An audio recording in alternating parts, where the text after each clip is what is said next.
Get behind her and help her.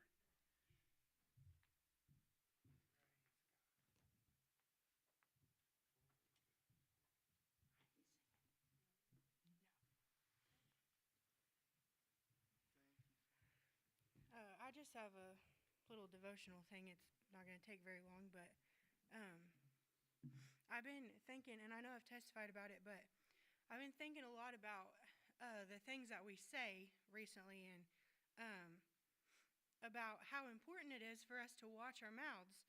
And I was thinking of the verse in Proverbs 23:7. It says, "For as a man thinketh in his heart, so is he."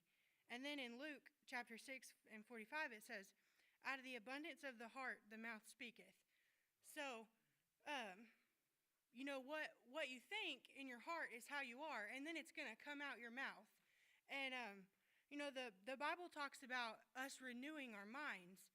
And, it doesn't just stop at once you get your mind renewed, that's all that's renewed, but it's a continuation. It doesn't just he doesn't just renew your mind, but it continues onto your heart, and it changes the way that you say things and the way that you look at things and the way that you think about things.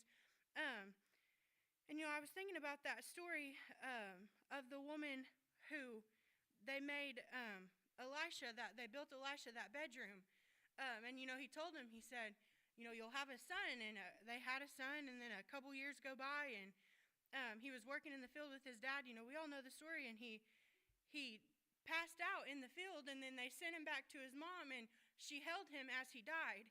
And, as she went to go find Elisha, people would stop her and say, "Well, hey, how are you doing?" She said, "It is well. It is well." The whole way when she got to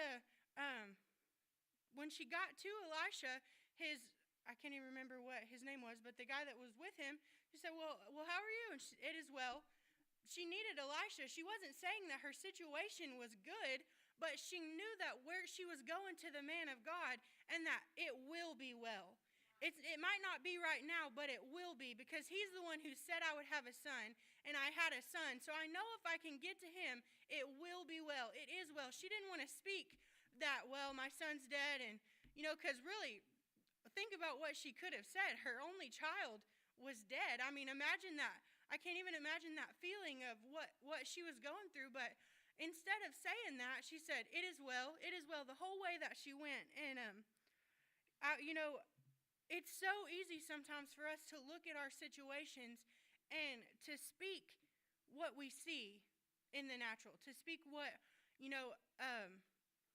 it looks like to us, or what it feels like to us, or, whatever it is. It's easy for us to do that sometimes. If it was easy to speak what the Bible says or what Jesus says about our situations all the time, then, I'm sure we would do it a lot more. But sometimes it's a little harder than that. But, we're called to a higher standard. If you ask someone in the world, if they're going through something, if you ask them, "Hey, how you doing?" most of the time, they're going to be like, "Oh, I just ain't doing very good." And, sometimes they'll go down the list of why they're not doing good. And, even Christians sometimes that you talk to, you'll ask, "Well, how have you been?" And they're, well, some people you just avoid asking how they're feeling or how they've been, or because you don't really want to go through the depressing list. Not that you don't care about them, but sometimes you leave a little more down than you came. But, we're called to a higher standard than what the world is. The world looks at the situations that, and, the devil, he would love nothing more than to blow up our situations where it's all we can see. When you're standing in the mirror and you're standing real close, you don't see the whole picture. You don't see everything. I don't know how many of y'all have those mirrors that are like super zoomed in, but you don't see your whole face when you're looking in that mirror. You just see a little portion of it.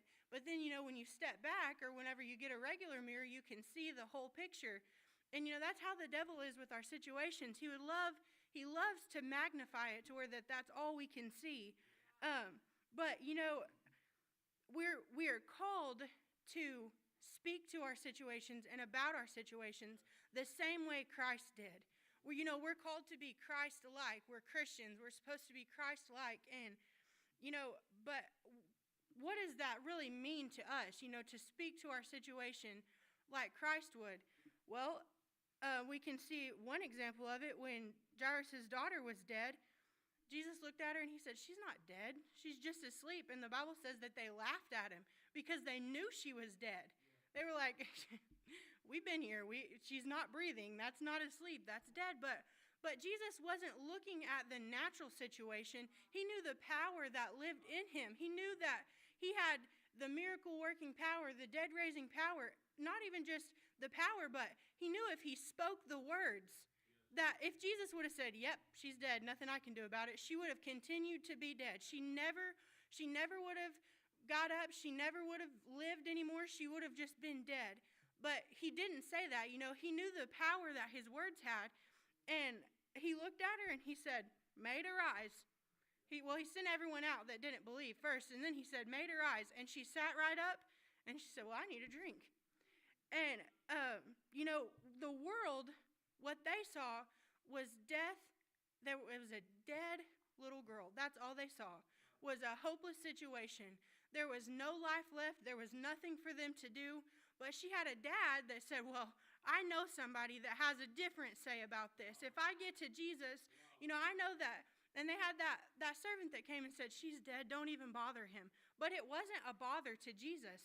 He, when they said that, he wasn't like, if you'd have been here 20 minutes earlier, or 30 minutes earlier, or, if you'd have came just a little bit sooner, she wouldn't have died. That's not how Jesus looked at the situation.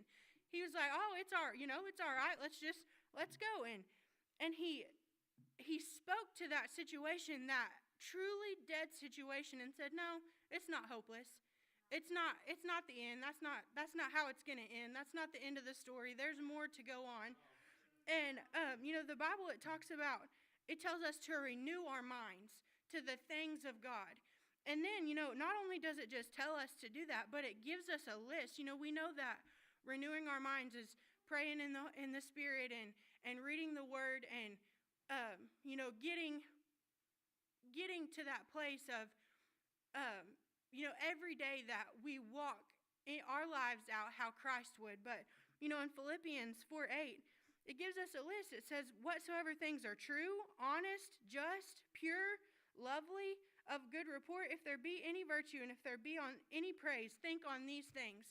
So if it gives us this list, and then it says, as a man thinketh in his heart, he is, and then it says, out of the abundance of our heart, the mouth speaketh. So if we get full of the things of Christ, if our mind is renewed to the things of Christ, the words of Christ or the way of Christ, then that's how we're going to start speaking.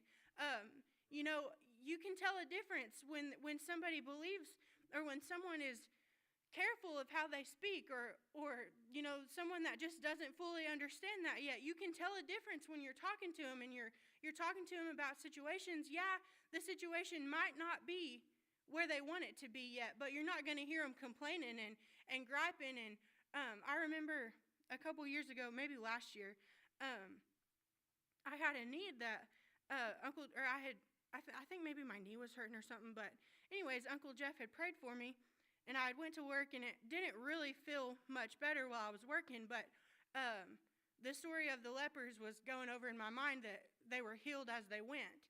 And so I had just been thinking of that, and just been thanking the Lord that I was healed as I went, that I wasn't, I wasn't going to stay that way, or, And I had came back and seen Uncle Jeff later, and he asked me how I was feeling, and I said, oh, I'm healed as I go.